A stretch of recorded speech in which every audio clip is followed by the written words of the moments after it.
Korang korang nak cari vacuum yang murah kan? Better korang ambil Daewoo punya vacuum 20 liter punya ni. Yang ni yang korang tengok sekarang ni, dia berwire. Kalau berwire memang confirm lah, tak dapat dinafikan. Dia memang power lah dia punya kuasa sedotan tu. Kat sini yang saya tunjuk ni bahagian dia sedut. Okay, korang boleh tarik and then korang kunci dia. Korang boleh nampak dari anak panah tu. Okay, korang masuk ke kiri. Ini masuk dah kunci lah, nak ketatkan dia.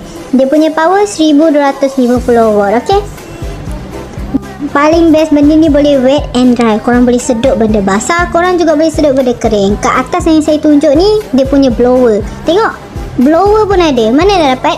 Jadi korang, vacuum ni 3 in 1. Okay, okey, dari sini korang boleh nampak. Okay, saya tunjuk dia punya sedut tu macam mana. Laju tak laju, dia punya power tu kuat tak kuat. Okay, yang ini plastik sampah lah.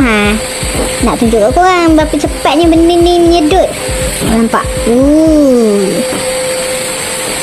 Korang tengok skru ni berat tau korang. Dia bukan benda-benda ringan macam tadi yang saya tunjuk tu. Okay, kita tengok dia boleh sedut tak? Okay, sedut okey je korang. So mana korang nak dapat ni vacuum murah-murah macam ni? Dah lah murah, power pula tu. Okay, mari sini saya buka, saya tunjuk kat korang yang plastik dengan skru yang saya sedut tadi. Nampak tak? Semua ada dalam ni. Jadi kalau korang berminat, korang tekan link yang ada dekat TikTok showcase kami. And jangan lupa untuk follow, like and share. Bye.